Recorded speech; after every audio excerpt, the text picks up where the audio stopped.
is Asinine Radio. This is the weekly music podcast where every week we get into a different band, different artist. We break down one of their records. We get into the music, lyrics, how it was made, and everything in between. My name is Tyler, and way out there, hundreds of miles away, is Jeff. While you're listening, go to Spotify, Apple Podcasts, give us 5 stars. If you're watching on YouTube, smash that subscribe button, as the kids say. Yeah, and that's all I have for the boring intro. We're actually going to start with our top 10 favorite Stooges songs because we forgot to do it on the Rankings episode, so we're going to get into that. But then, after that, we're going to get into the album Funhouse from the year 1970 from the Stooges. Getting lyrics, everything else, music, all that shit. So let's get into top 10 Stooges songs. What do you got? Go. Actually, we're going to go back and forth like normal. We never go back and forth. Oh, yeah. Dude, what is wrong with every me? fucking Dude, goddamn every time since we time. started doing this. I know. Son bitch. I know. Son of bitch. Son of bitch. Yes. Sons bitches. Sons bitches. Okay, what do you got? Top 10. Go. Worst to best. Number 10, LA Blues from Funhouse. Number 9, Funhouse from Funhouse. Number 8, 1970 from Funhouse. I didn't send you this, huh? No. Usually we send them, but I forgot. We don't care that much, I guess, this week. Yeah, apparently. Number 7, this is kind of an outlier. This will be fun. My Idea of Fun from The Weirdness. Number 7. That's not good. You need to go listen to that again tomorrow, so we'll reconvene next week on that one. Number 6, Search and Destroy. Search and Destroy from Metallica. From Raw Power. That's the only Raw Power I have on here. Number 5, I Want to Be Your Dog, Dude. Number 4, right. No Fun, Dude. Number 3, those are both from the Stooges. Mm-hmm. Number 3, Down on the Street from Funhouse. Number 2, Loose from Funhouse. And their best song, my favorite song, I really do think this is their best song, 1969 from the Stooges. From the Stooges. So you put 1969 here on twice, right? No. I put 1970 from Funhouse 1970, on there. Okay, that's... Yeah. Okay. Get your years straight, buddy boy. No, that's hard, dude. Years are hard. You're not that old. Humble that, dude. All right, so what do we got here? Number 10 for me, Raw Power from Raw Power. Number 9 is No Fun from the Stooges. Number 8, Funhouse from Funhouse. Number 7 is 1969 from the Stooges. 6 is Your Pretty Face is Going... Wait, what the fuck is the name of this song? Your Pretty Face is Going to Hell from Raw Power. Number 5 is Loose. Number 4 is Dirt. Both of them are from Funhouse. Number 3 is Search and Destroy from Raw Power. Number 2 is I Want to Be Your Dog from the Stooges. And number 1, Down on the Street, my favorite song. Down on the Street. Funhouse, from Funhouse.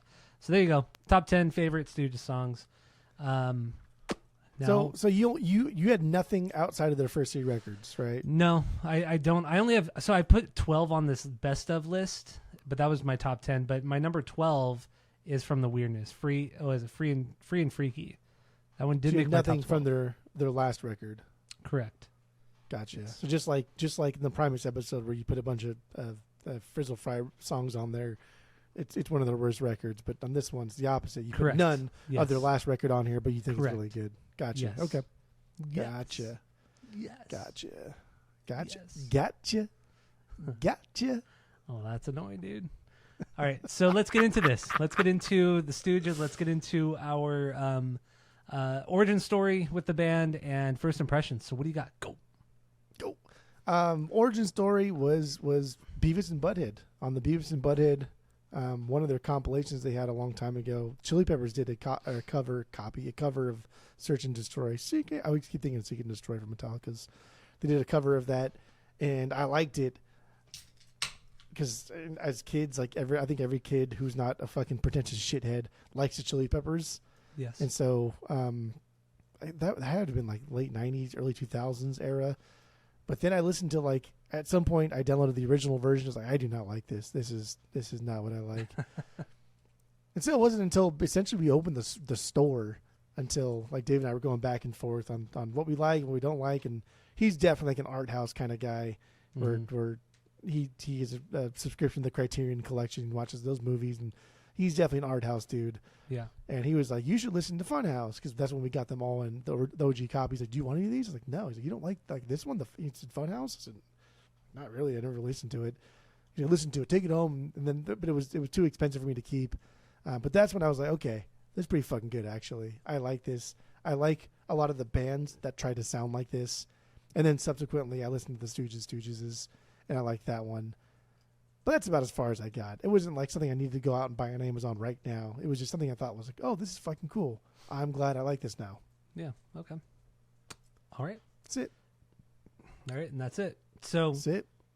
yeah, my origin story would be Rage Against the Machine. They did a cover of Down on the Street on the Renegades record. That was 2000, I believe, the year 2000, when that record came out. And yes, that was my first impression of it. And then I remember going on, I think it was still Napster at that time, and downloading the original version from the Stooges and not liking it.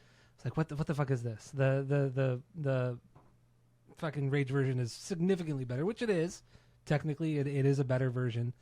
But yeah, I never really got into the Stooges. I tried to get into them, throughout high school because everybody was like, "Oh my god, they're so good." Kurt Cobain talked about, "Oh my god, they're so good." Whatever. And I've always liked Iggy Pop, but I don't know. I never really cared for the music that much. And this week was the first time I ever took any sort of deep dive into this band. Actually, wait. Let me take a couple steps back here. 2 steps back. Always, again, like I told you this weekend, 1 step forward, 2 steps back with you at all times. Me. Okay, this is fun. This isn't necessarily my first impression of the Stooges, but my first impression of Iggy Pop was actually technically The Adventures of Pete and Pete from like the mid '90s. I loved that show growing up. I still love that show. And Iggy Pop was on the show. He was Michelle Trachtenberg's dad, her dad, and Nona. Her name was Nona in the show, and her dad was Iggy Pop. And he was really cool. He was funny. He was weird, and I always thought that he was really fucking cool in the show. And that's my first impression of Iggy Pop, kind of the Stooges too. So it was weird when I eventually realized that he was the singer for the band, because I knew him from The Adventures of Pete and Pete. Just shows how old we were. We were born in '87. But anyway, yeah. First impressions of Funhouse. This might be the first time I've ever heard this record. I probably listened to it in high school. Don't remember anything from it. And this week, it's cool. It's a cool record. I get its influence. I get that people love it and why they love it, what it led to in the late 70s. I totally get it. MC5 were just doing it. They were doing it better. They were just doing it better. Not as artsy, but musically they were just doing it way better. Death was doing it better. MC5 Grand Funk was doing it significantly better. Because, Grand Funk, people just think they're like a big stadium rock band, which they were. But damn, dude, there's a lot of punk stuff going on in their music, too. And a lot of double times, a lot of wild stuff, a lot of experimenting. Grand Funk doesn't get enough credit for anything. Honestly, for anything. For punk, for rock music in general, nothing. They're just always like the band that was there that sold out a lot of fucking shows, like big-ass shows, but don't get enough credit or recognition. It sucks. They opened up for Zeppelin. Like the last time they opened up for Zeppelin, and they got an Zeppelin encore. was on, and after Zeppelin was done, Zeppelin thought they would get an encore, and everyone just kept shouting Grand Funk, and that was the last time. Peter Grant, where the fuck their manager was like, yeah, we're never playing this fucking band again. I think Grand Funk was the first band to sell out Shea Stadium before the Beatles did. Was it Shea Stadium or was it the one in New York? It is in Madison Square Garden. I thought it was Madison Square Garden. It's in Boston. Madison. Oh yeah, Madison Square. Yeah, but what didn't they sell that out first before? That's where the Celtics play. I know where the Celtics play. I know that's where they play, but I thought that's what they sold out before the Beatles. It was Shea Stadium. It was Okay. All right. Well, anyway, we're talking about the Stooges here, and that's our origin story, first impressions of this band. Let's get into some bangers and stinkers. We'll talk more about the making of the record and like I said, everything in between. Lyrics too, even though there's like nothing here lyrically. Really just a placeholder. So, which sucks. Honestly, it sucks. It's like, pop, come on. You had 2 jobs, to sing and write lyrics. You did both. Okay. But okay, I know. Iggy Pop was more of a frontman than anything else. That's really what he was. He's a frontman. Like the frontman. He's no David Lee Roth. Because David Lee Roth is the greatest frontman to ever exist. That's wrong. Yes. Oh, it's not wrong. No, it's not wrong. Yeah, it's not wrong. stupid. David Lee Roth is the greatest frontman of all time. And then Freddie Mercury. Iggy Pop ran so David Lee Roth could kind of crawl. Fuck out of here. Fuck off. Dude, Iggy Pop's like still today better than David Lee Roth at being a frontman. I don't know, man. I don't know. You joking my ass right now? Dude, I saw today he's 78 years old. Iggy Pop is 78. That's wild. And he's fucking ugly and gross and still fucking slays, dude. Still comes out and brings the heat. Their Coachella reunion brought the heat. Made those kids quiver in their boots. Got those panties wet.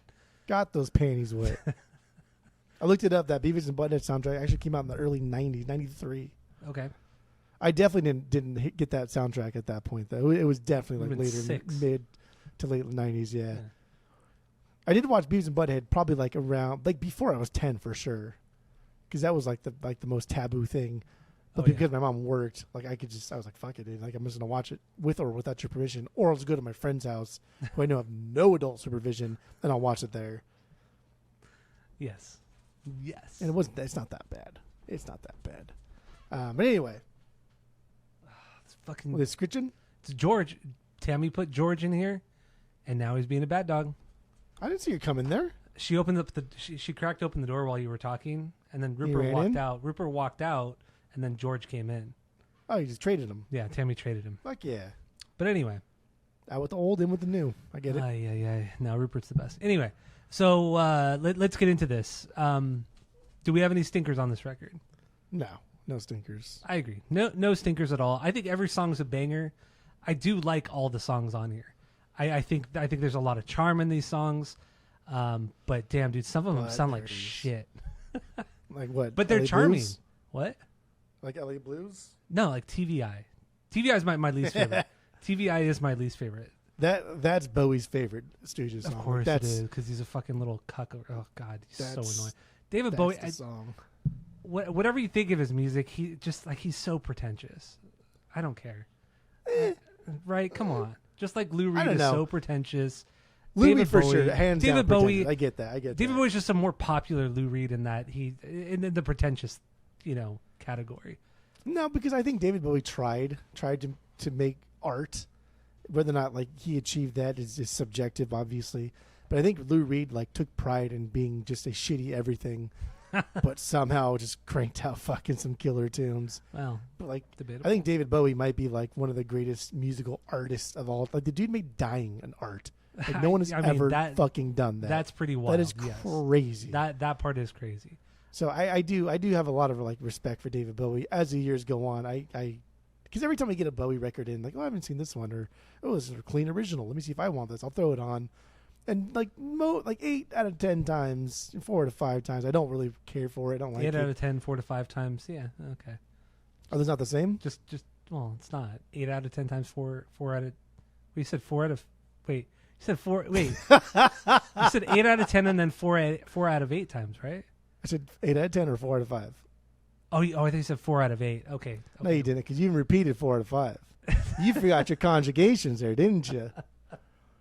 That's right. We graduated 2005. It's been over 20 years. In the end, I do respect David Bowie too. Like I do respect him because I think he did so much for music and culture and art and all that kind of stuff. But I just can't get into his music. I can't do it. And with the Stooges, it's cool that David Bowie came in and saved Iggy and they became good friends for several years. That's cool. That's super rad. But in the end, I can't get into his music. And this record, Funhouse, it's fine. I mean, David Bowie didn't really have anything to do with this record at all. So we shouldn't really be talking about him too much. But he's a big part of like Iggy Pop's destiny, though. He is. Yeah. Because also with like the Stooges changing their sound into raw power and so on and so forth, and Iggy solo records. So did Bowie. I mean, Bowie went through many stages, but it was kind of like a destiny thing.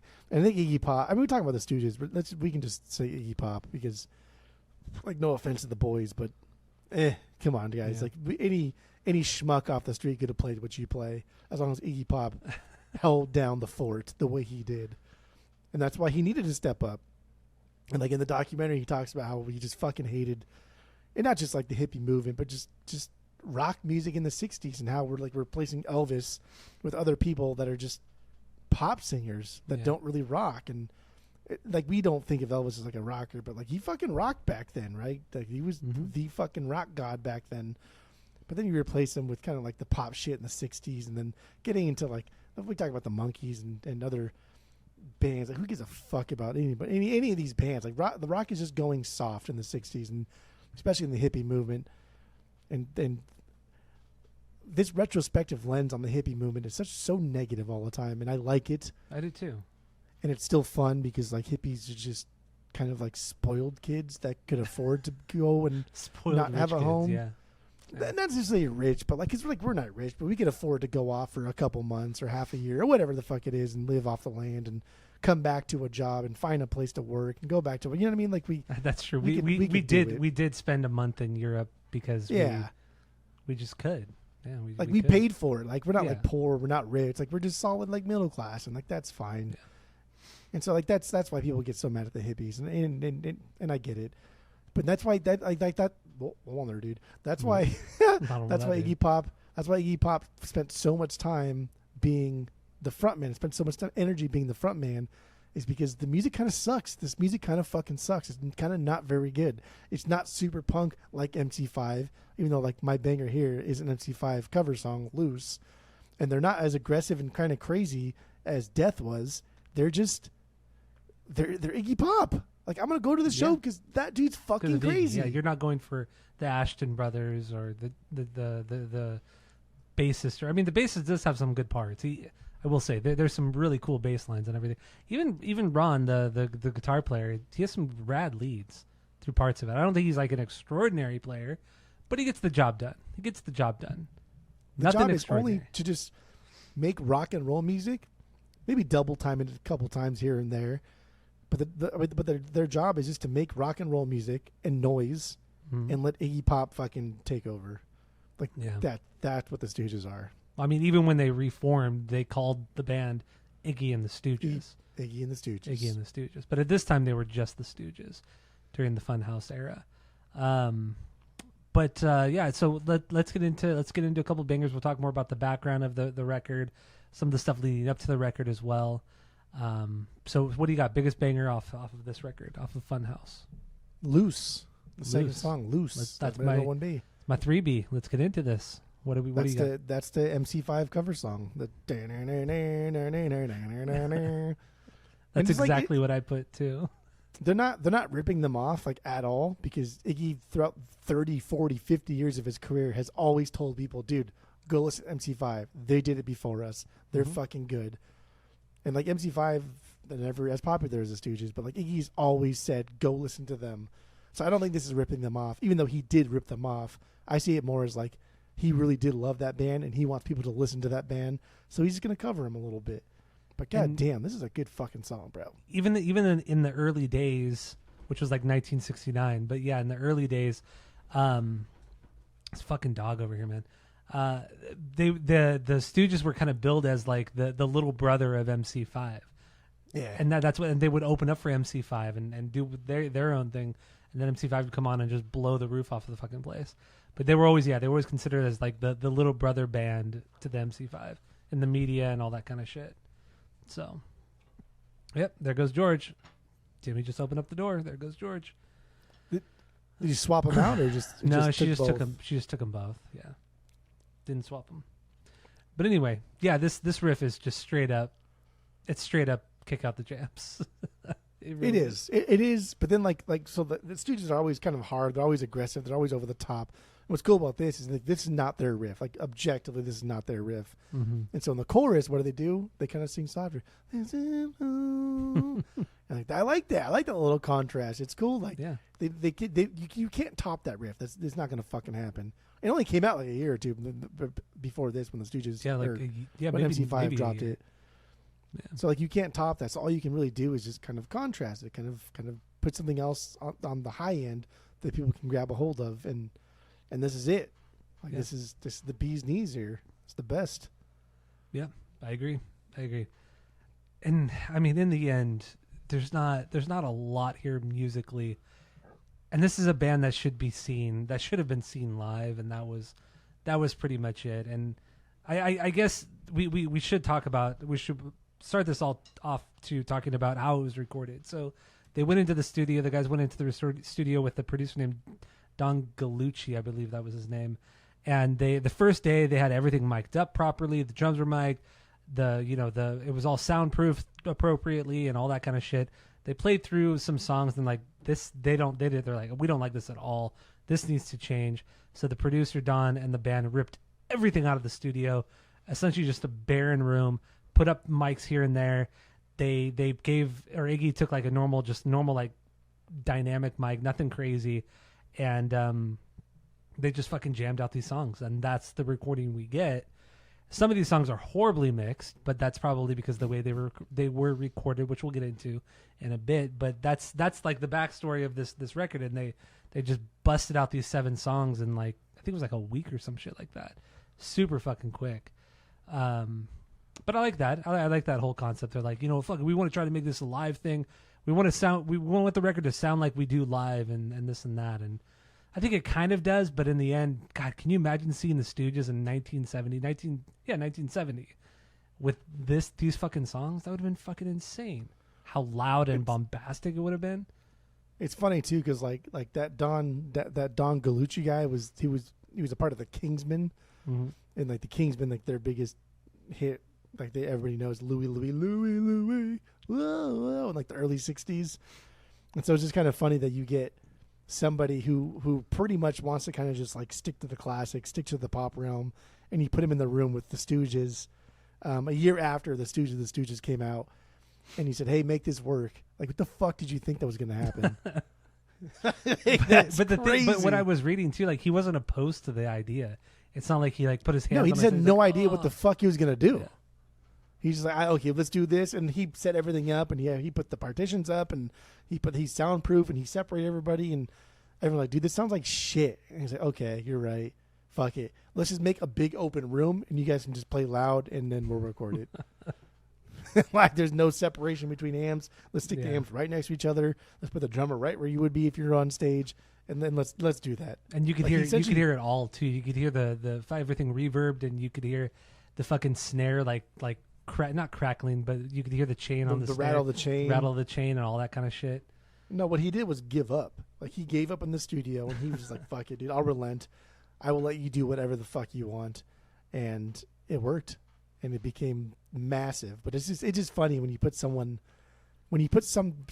like him, someone who's so like typical and not stuck in their ways, but so used to their ways, and you flip them upside down, and that just doesn't happen very often.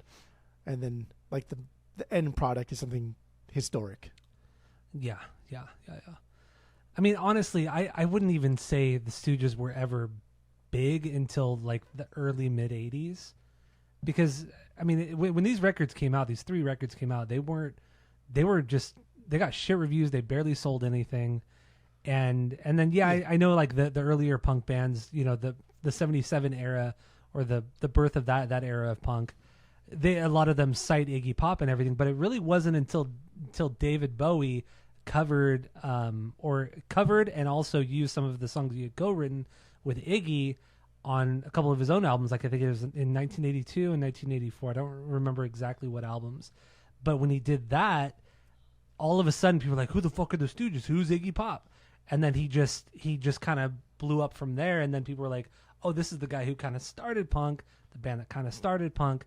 And I remember reading too, like because of that huge swell in popularity, all of a sudden Iggy Pop was able to like kind of live off of the royalties of David Bowie. Because David Bowie's albums just blew up. Every album of his like just fucking always blew up. Yeah. And because he had songwriting credits on like 4 songs, Iggy Pop did, his royalties were totally fine for him to live off of for several years. That's fucking crazy. And then his cameos and the endless amount of solo records he put out. But only his first 2 solo records were actually like very popular though. And that was in 77 and 78. But after that, I mean, He after David Bowie left Iggy, after those first 2 records, he went nowhere. He got dropped from label after label because of just poor sales. But they still sold. And he could still, no, not barely. He still sold hundreds of thousands of copies per record when you're throwing one out every fucking 2 years, and he's still touring. He's still making a living. He's a good touring musician who probably didn't ever need to work after which is like true. 1978. Which is true. Like this is his main source of income. And then it only got better and better, like coming into like later terms, post like 2000 era Iggy Pop, when everybody now, like the internet hit and everyone's like, oh, fuck, the Stooges, Iggy Pop. Like, that's all we want to hear. At the Drive-In got involved. Like, everybody fucking knows it. Like, then is when like he started to make the real money. But he was always just fine. Like, once he stopped doing heroin, he was fine. Well, heroin. But it's also, I don't imagine Iggy Pop living lavishly. Imagine him being a very conservative guy. No, he lived in that trailer for fucking the better part of his life. Exactly. But yeah. Anyway, do we have anything else on Loose? I mean, lyrically, it's whatever. Goosey. It's just like a double entendre, or it's just him talking about like comparing shooting up to having sex. You know, it's just like whatever. It's fine. I mean, he was deep into his heroin use, and after this record came out, the band broke up because he was so fucking fucked up on heroin. Bro, the other guys in the band, like one of the guys in the band was a raging alcoholic Yeah. that had fucking no control over his alcoholism. This band was busted, broken. It's true. But goddamn, dude, That's they true. were fucking wild. Iggy was fucking wild. It was funny too because like the band didn't do anything on stage, except just stand there, maybe move like a foot or here or there. But it was like 99% Iggy Pop. This Yeah. band is fucking 99% Iggy Pop. It really is. It really is. You know, and honestly, until this week, I had no idea that Iggy Pop started off as a drummer. I mean, Yeah. these guys are from Michigan. When he He was a in, good drummer. when he was in like his late teens, he moved to Chicago, joined a bunch of like random blues bands, or would just like play like not session work, but he just played live with all these like blues artists playing drums, and that's kind of what he did for like I think it was almost a year. And then he got bored with it, so he took a bus back to Ann Arbor in Michigan, and then just kind of started. And then I think that's when he saw the Doors in 1967, and that's what changed a lot for him. And that's when he actually taught the drummer. Who's the fucking drummer of this band?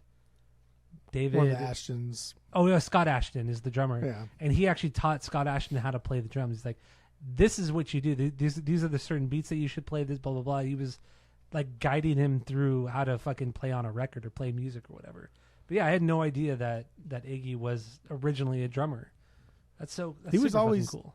He was always kind of like forward minded too, and what he did, because he played for the Iguanas, and that's how he got his name, Iggy and the Iguanas, whatever the fuck that is. And then the next band he played for, I can't remember what it was, but he on one of the big shows they did, he put his drum set like on a 16-foot like scaffolding riser, and he was like, I don't fucking know, this music's kind of boring, so I need to do something to kind of like shock everybody. So like right then and there, like that's when like the Stooges were kind of born.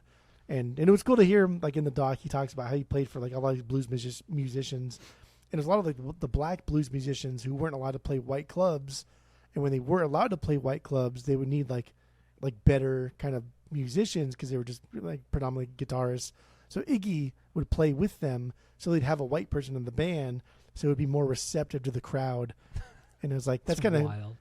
It's sad, but it's also kind of cool. Like, it's cool for Iggy because he gets to play with the fucking iconic, probably like the best of all Chicago underground blues musicians of all time. Yeah. And like the blues musicians purposely chose like a good white drummer so they could be more accepted in the white crowd that they're playing to, that they were allowed to play to in the time. So that's kind of cool. It's interesting. That's interesting. That's interesting, dude. That's interesting. Yeah. So let's get into another song. Sound good? Good. Yeah. My number one banger off this record is Down on the Street. Down on the Street. The opener. This is a heavy song. It's groovy. Song. It trudges along really, really nice. I like the riff a lot. And like I said, this is at the beginning of the episode. This is kind of my introduction to the band because Rage Against the Machine did this on their covers record, Renegades. And also it's not as like spastic and crazy as a lot of the other songs on here. It's groovy, man. It's kind of Doors like as well. And then the chorus hits and then it gets louder and there's a lot of energy. There's a lot of dynamic in this song. I like it. I like this song a lot. It's killer. Good. Why do you hate it so much? This is my stinker. This is my only stinker. Shut the fuck up. Now I know you're lying. Psych. This is my 2B. Okay, good. Yeah, this is my 2B. I like how dirty and low this beat is. Yeah. It's this whole song is very simple. It's easily accessible with like Iggy just doing his thing. I agree. Very bluesy rock and roll.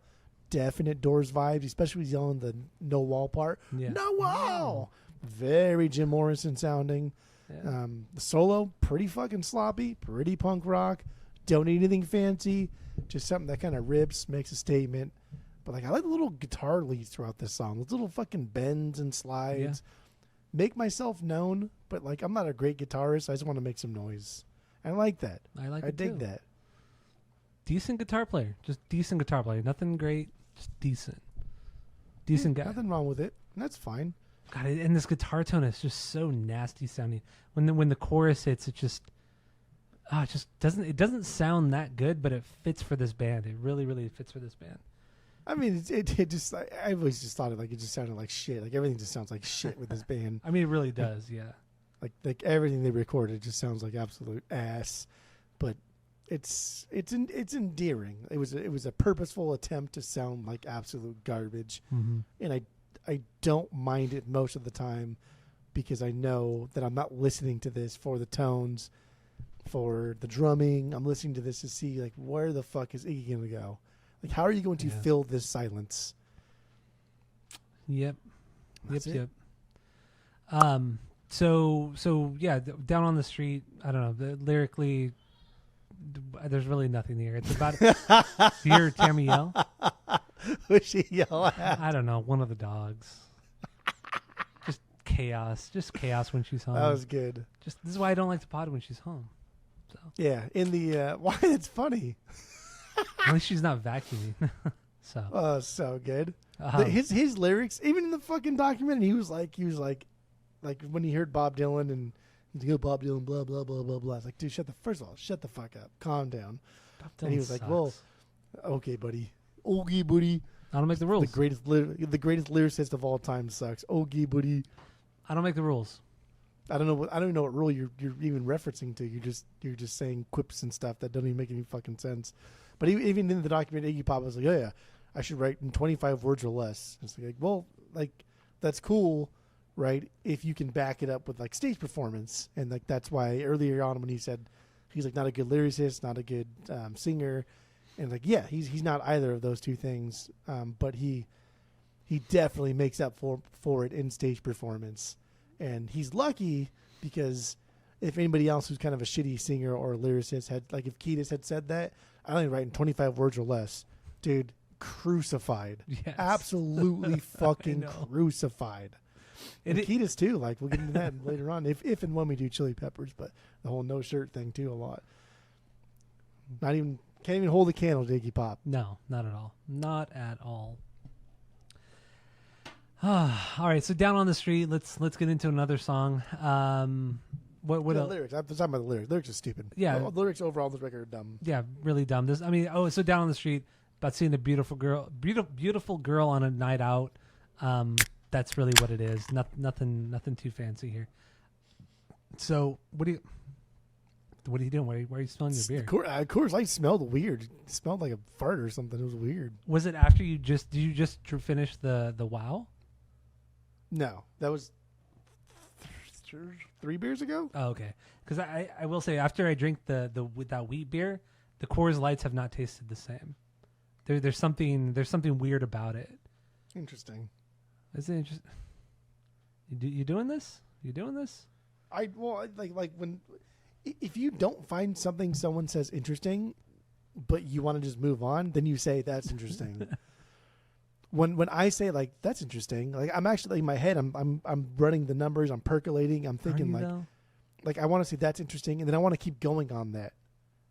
Like I want to know why, like why did that happen? Okay, well, so all right. So that yes, I do think that it. Anyway, that's interesting. That happened to both of us. That's interesting. Oh, all right. Who wants to hear us talk about that? Who wants to hear us talk at all? So your number 2 was Down on the Street. Was Down on the Street. My number 2 is Dirt. Dirt. God made dirt. Dirt don't hurt. The 7-minute song, slower jam. I like the bass line a lot. Very bluesy guitar playing. Some cool solos, and the bass line's fucking killer, man. Like I said, killer bass lines overall. So I like this one. I like this one. Come on. I mean, there's a lot of I know, but it's pretty much all he does. Okay. And he kind of goes off a little bit. There's nothing spectacular. We should not even be talking about the band at all. It should only be Iggy Pop.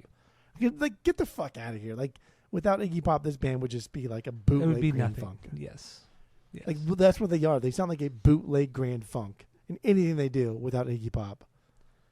Yes. And even Iggy Pop in the Stooges, he comes out hot, dude. Like 1969, he comes out hot sounding like fucking Mick Jagger.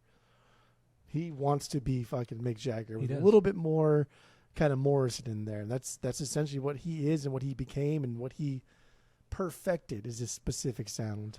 But this band, like, come on. Okay, so then Dirt. I mean, I still like this song a lot. Made it. And Don't Hurt. All right. Well, so I did like this song a lot. I like the slower. I thought they did the slower jam well on this song. They don't always do it well, but they did it well for this one. It's a good build. It's a good build. Yes, it's a good build. Thank you. So what else you got on it?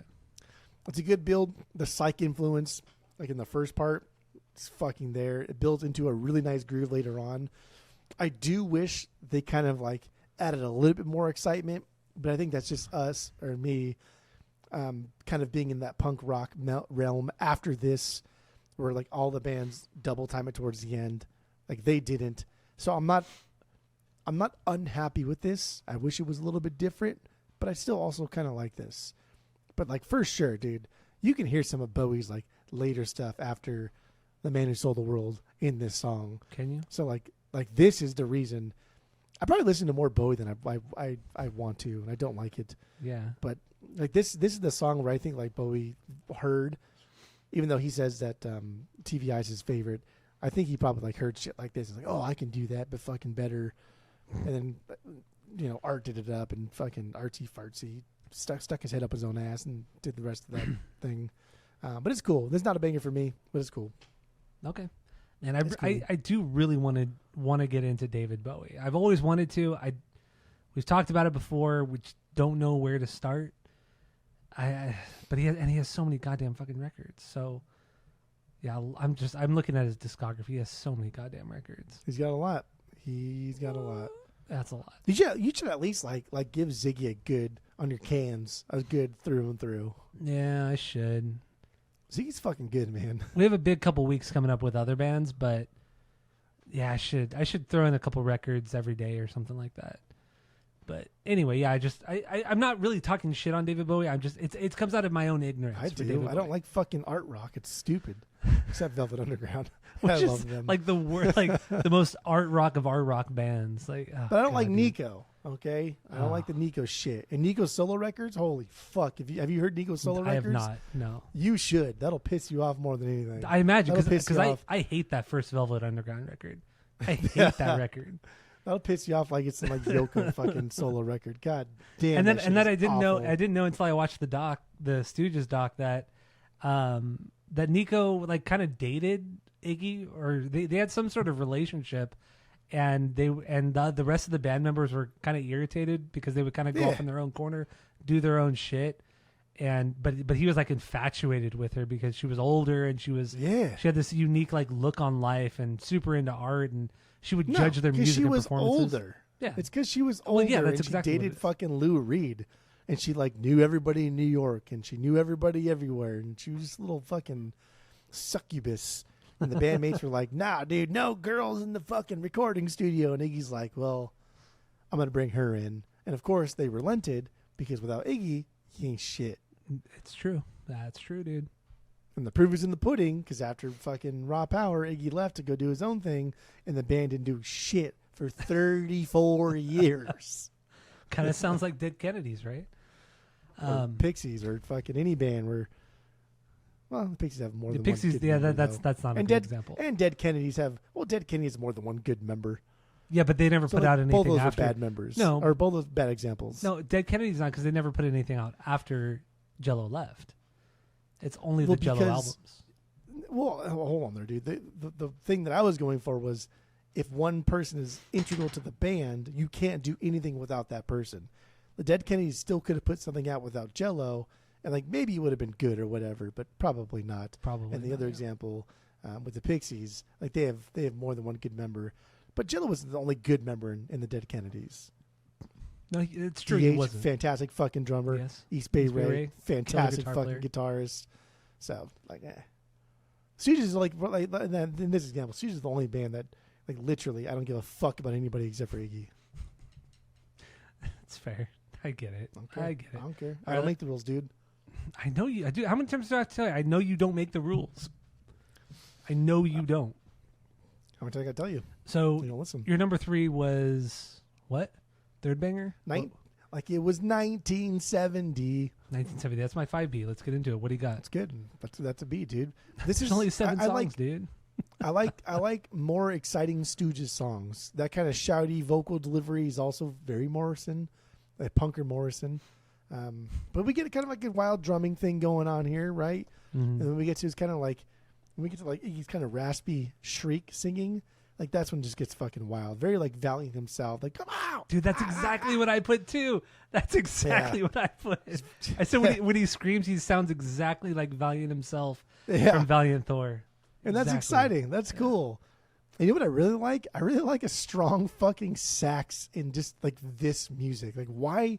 It's so like unnecessary. Sax and rock and roll go hand in hand. Like it's been there for a long time. But when these guys do it, and they only put them in the last half of the record, so the first half of the record is just them, and the last half of the record is kind of when it gets a little bit more wild, and that's when they add more sax in there. And I like on the one hand, I kind of think like this is dumb, dude. Like you don't need it there. But on the other hand, I'm like I like the balls on that. I like the balls in this fucking kid over here. Like why throw it in there? I don't know. Why not? And I like that. That's a punk mentality right there. It is. I dig that. This is one of the songs though, and this is one of the reasons why I ranked it a little bit lower, was that the mix is just awful. I mean, overall it's very, very quiet compared to the rest of the record. I know on Spotify it drops like half. I know it's decibels. very quiet. But then also the bass is the loudest thing in the mix. The bass, and then the vocals, guitars and drums you can barely hear. They're fucking buried. And then the sax comes in out of fucking nowhere, and it's just as loud as the bass. It's like it's a fucking mess. It's a mess of a record. It's shocking. It's shocking, and it's not the only song on the record. And I get it. Whatever, you know, they recorded these songs so quickly. They recorded it. I think they recorded a song a day. So they did 7 days, a song a day, and they did like 4 takes of each song every day. And they're like, well, this is the best sounding one. Let's just go with it. And that's literally how they made this fucking record. So, I don't know. It's just this song's whatever. I just the mix just really it sucks. That's the only thing I can think about when I listen to it. It does suck. It just like, destroys it's like the fucking integrity trash. of the song. Yeah, but Absolutely. it's punk. It's like, punk. I get it. Well, it's punk. Okay. This is what happens when you go into the studio and you don't really give a shit about anything. And like why would they? They're already not making any fucking money. Yeah. Their first record was a flop. Everybody fucking hates it. And they go in and they essentially just do their first record, but a little darker, a little bit more aggressive, a little nastier here and there. But like they know they're not gonna get fucking paid for this. So like why?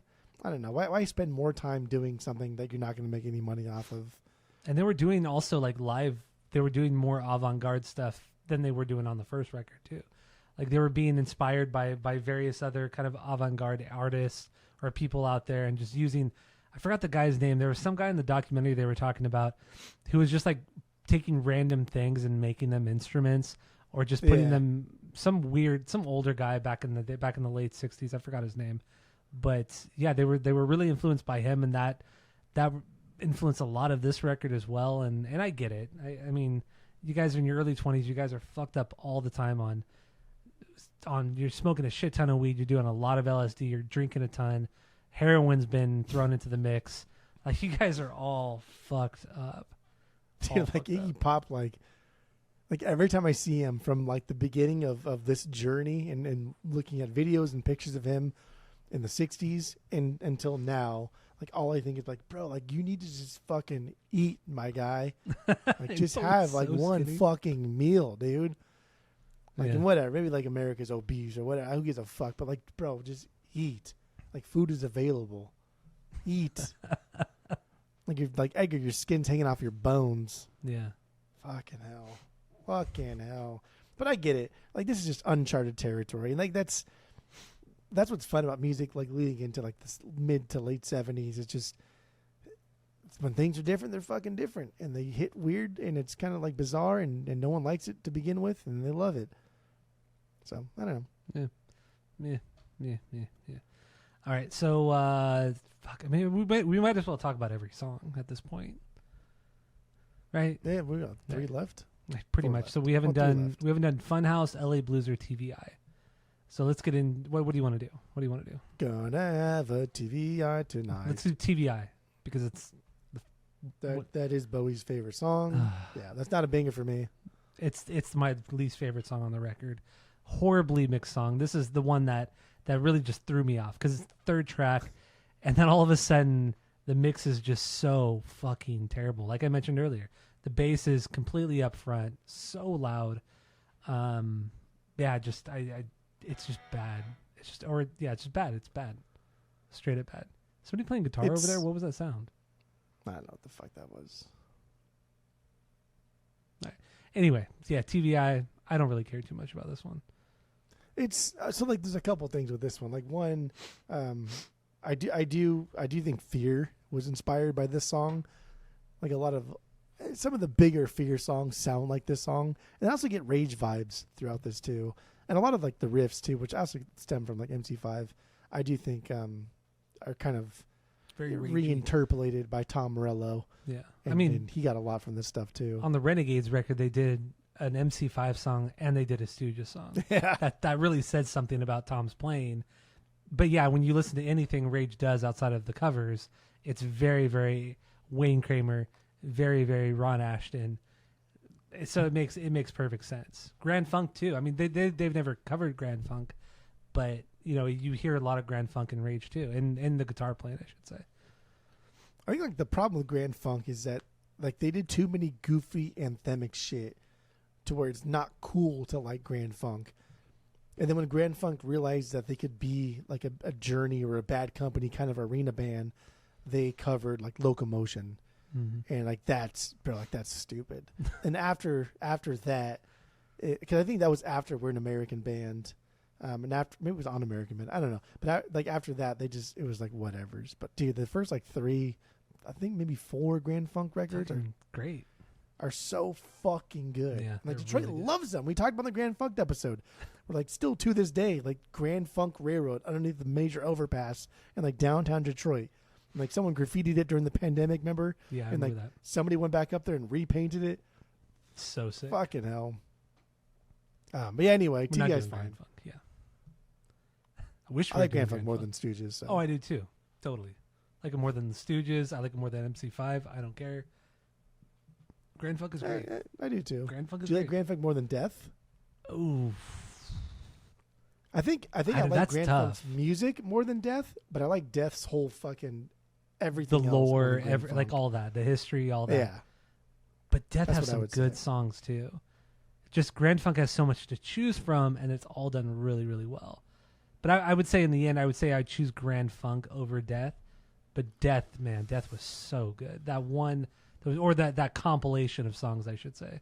Yeah. It's not even an album; it's a compilation of random songs. I don't even know, dude. Like, just like as a 3-piece, right? Like, just who made more fucking noise? Who just? I mean, I technically, don't know. Grand Funk made more noise, but Death was something else. It's such a shame they never got the recognition, the proper recognition. And I mean, this will go into the wrap up. So if we want to finish the songs, we can finish the songs, or I'll just complain about the Stooges and compare them to Death. And let's finish the art. songs. Let's finish them. Yeah, Funhouse my 4B, LA Blues my 5B. It's Funhouse. 7 minutes. It's over 7 minutes long. Winky guitar, saxophone, and actually, you did mention Fear earlier. And going back to the first Fear record or the record, there's a lot of saxophone on that too. And There's saxophone in there, and dude. honestly, I think it's straight up influenced by the Stooges. Maybe we talked about it on the Fear episode. I don't remember, but yeah, I think just like rock and roll in general has a lot of saxophone in it. but done that loud and obnoxiously, like it's so obnoxious on the Stooges, and it's obnoxious on the Fear record too. It's Even like, but it works. Even like in Star Wars universe, they have like everyone's got a saxophone in it. True. Little bitch instrument. I've never even like seen a saxophone in real life, but I still hold What? this thing that the saxophones. I've never seen one in real life. How? I've never held one in real life. How? Like this? Watch. I can't. I've never seen one, held one. But I still just think like there's no way it's that difficult to play. I played a trumpet. I played a trombone. I have an accordion. I played so many different instruments, but I've never. Dumbest thing you've ever done. Well, you asked how. What is how? I know. Yes, how? I know. I okay. You took it literally. Yes. Okay. Well, earlier when I said something, you said what? Like I you took that know. literally. You could hear me, but I didn't take anyway, it- the you took sax it has always seemed like an literally. easy Okay, anyway. instrument to play. Whatever. I could play it in my sleep. Oh, debatable. Oh, There we there it is. go. I mean, the song only works because Iggy's a wild boy. Like he gets is. super wild as the song goes on. For being such a long song, he never lets up, and it never feels like it's a long, boring song because Iggy's just a fucking wild man. Even the tempo of the song is pretty fast. It's not a slow song. It doesn't trudge along, and to go for 7 minutes pretty consistently is impressive. It's very, very impressive. Because normally a song at this tempo would last 3 minutes tops. Because it's just Yeah. exhausting. It's straight up exhausting. It is. It's exhausting. It's repetitive. It's boring. Yeah, But it's Iggy Pop. they did it. They did it. dude. Heroin Iggy Pop. It's the best Iggy Pop. All right. So what do you have? True. Do we do LA Blues? No, we haven't done LA Blues. My 5B closer. Solid closer. It's a closer, dude. It's just this avant-garde song, just a lot of noise. Just noise. This is their most artsy shit they've done On record. It's a platform for Iggy to just do his thing, and Yeah. everyone else just gets to jam, throw ideas out, fucking see what sticks, see what's happening. And Where do you want to nothing go with sticks. this? And nothing sticks. It is just noise, but I get it. If we're talking like art rock like this, I get it. I get it. This is like some fucking stupid Sonic Youth shit. So I get it. I mean, I get it too, but it's not my thing. I don't really care for it. But I like the idea of it, and that they were trying to fuck around so much, and that's why it wasn't my lowest banger, because they were trying to do something different. They were trying to irritate people. They were trying to just make fucking noise, and I liked it. I appreciated that. But yeah, LA And Blues. don't forget too, like songs aren't very good. the Velvet Underground weren't around 40 years or 30 years or Like a 20 year and a years half? before this. Yeah, the first record dropped in '67, so it was like Okay. a year and a half, 2 years tops. 2 years, yeah. Tops. So it was like there's no, I don't know, there's no like art rock really going around that's hitting like the mainstream. So this is uncharted territory, and that's cool. And I do like, I don't know, I do love the Velvet Underground so much, but the Velvet Underground is responsible for so much music that I fucking hate. Lou Reed. You should just say Lou Reed. How do you hate? Nobody hates. That's stupid. Lou Reed sucks, dude. He I think sucks. Lou Reed overall is overrated, yes, but like get the fuck out of here. Lou Reed's made some fucking bangers, man, that are just like Mm. they should be they should be sent to space so aliens can hear them. Holy shit. Killed Holy himself. shit. Anyway, so we got through the songs. Let's wrap it up. Give our final thoughts on the record. Rate the record based off of our world famous 3-point rating system, where 3 is a perfect album, 2 is a good album you're going to continue to listen to, 1 is a bad album, but give it a shot, and 0 is the worst thing you've ever heard. So what do you got? Go. It's funny because we talk about like art rock a lot and kind of throw it back to like the Velvet Underground, but Iggy Pop was highly influenced by the Beach Boys and Brian Wilson, dude. Like art rock, but that was a different kind of art rock because he was so fucking good at what he did. It was never obnoxious. It was always like symphonic. It was always big. It was always musical. Mm-hmm. And then you kind of get into like the more beatnik aspect of it.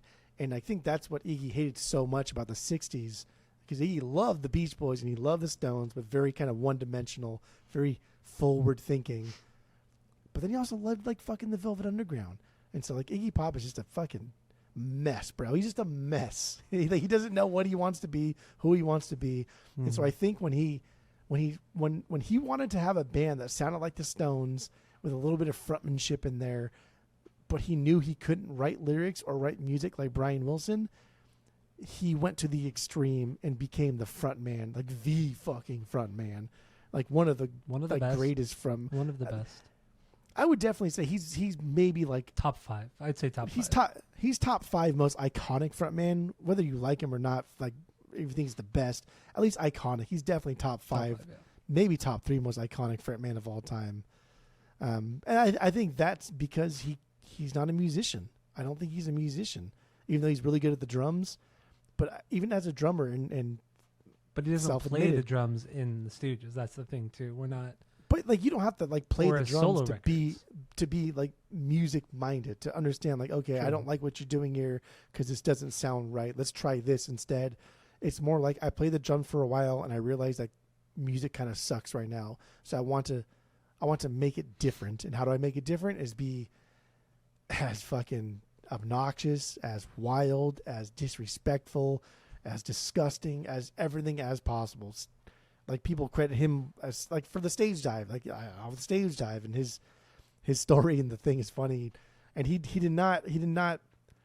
purposely said it was 2 fat girls lying in front of the stage, all laying down like this, like heads up, just kind of like chilling. He's like, oh, I don't know why they're lying down. I'm gonna jump on them. And it's just like, okay, dude. And of course they move out of they roll out of the way, and he breaks his fucking teeth again. But like, you see videos of him like smothering himself in peanut butter and sticking peanut butter in like in his wiener and his butthole, and then fucking reaching back in and flicking it on people. And like, he didn't just crowd surf, but like they grabbed his legs and moved him, and then grabbed the other leg and moved him. Like, he walked, and that's just fucking that's just crazy shit, man. Stevie Havoc style. Yeah. Like, this guy was wild, like bloody, cutting himself on stage. Yeah, that was not. And then like G.G. Allen later on would get into the poop realm and do a lot of the pee thing, kind of like even more so. But like, Iggy Pop also had stage presence. He also could like make you feel like he was singing to you, he was talking to you. So I get the whole shtick. But at the end of the day, it is a shtick. I think MC5 are better. I think Death is exponentially better. I think Grand Funk is better. I think musically the Stooges are boring as shit. I think they don't have a lot going for them. But because they were there in the beginning, because Iggy Pop helped them elevate to something that is now historic, it's fucking cool. It is cool. And a lot of our idols idolized Iggy Pop. Yeah. So, I don't know. This record's fine, dude. I give this record like a... It's not going to be high, but I do like this record a lot. I understand its importance, but I give it like a 2.25. 2.25. Okay. Yeah. All right. Wait, did I say what our ranking, what the 3-point rating system is? If I didn't, I'm going to say it again. 3 is perfect album, or 2 is a good album. You should listen to it again. 1 is album. Listen to it once, but don't fucking bother. And I don't think we've ever given something a 0, but a 0 is something that should not exist, and it's almost disrespectful that it does exist. The closest thing we put out a 0 was Puddle of Mud. But it wasn't the album of the week. It was another Puddle of Mud. I was going to say, that'd be crazy if the album of the week. No, it wasn't the album of the week. It was when we were doing the rankings for Puddle of Mud. It was one of the other records we listened to. We gave them like 3 of their records like a 0.25. So, dude, Lou Reed did a record. He was like contractually obligated to finish out something, and he did a record that was like this noise rock record. And it's for sure his worst, and it's an affront on your ears, and he knows it, and he made it to be as obnoxious as possible. And the vinyl, of course, goes for fucking good money. But I think that's something that could be like a 0. Oof! Or there's an Omar record that he did with Jeremy Ward. That's a 0. It's a noise.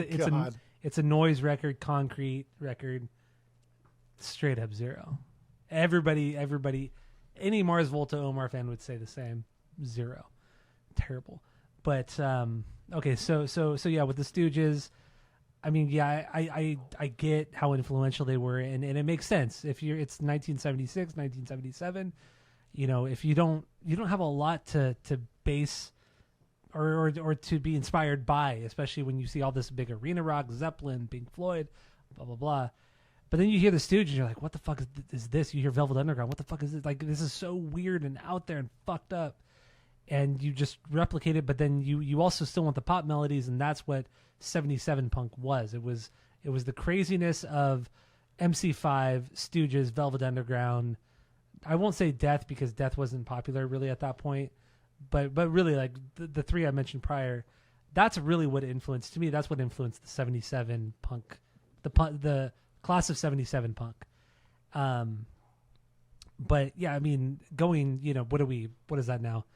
50 years later? Or no, not 50 years. 48 years, no, 48 years later. It's almost 50. Yeah, almost 50. 48 years later.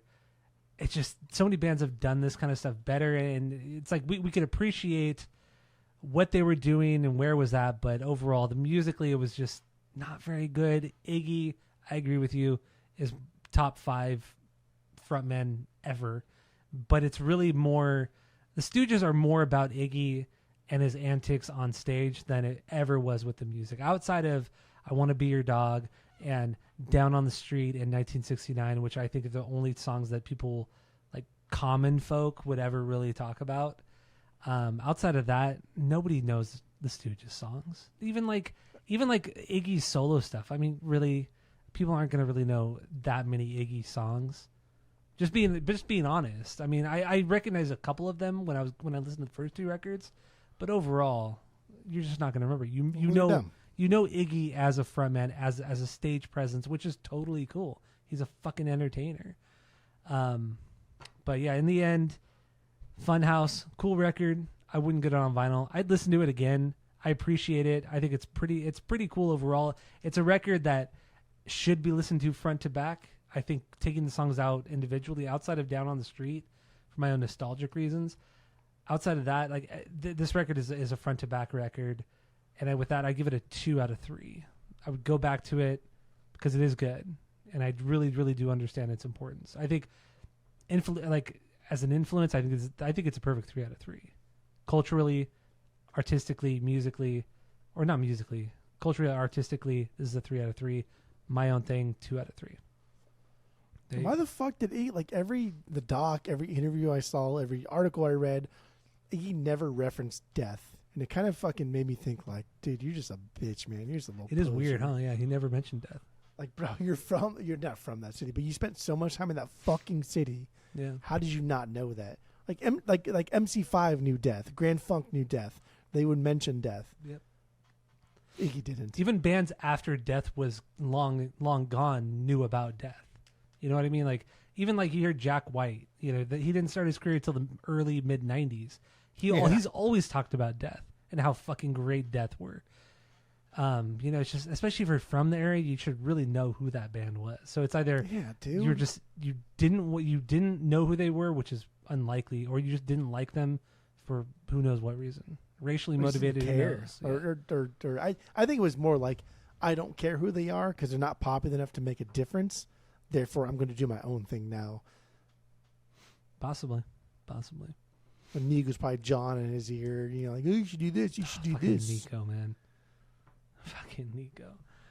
I'm going to put in my notes too. You should listen to some of her solo shit. I'm actually really curious. Bad. I'm really curious because So is that? Okay. I just want to be more mad about her because she's obnoxious. So yeah, thank you all for listening. I mean that's it. Do you have anything else to say about Iggy or the Stooges or anything? That's it. That's all. Thank you all for listening. Go to Spotify, Apple Podcasts, give us 5 stars. If you're watching on YouTube, smash that subscribe button, and that's what the kids say. So yeah, that's it. That's all. I think you just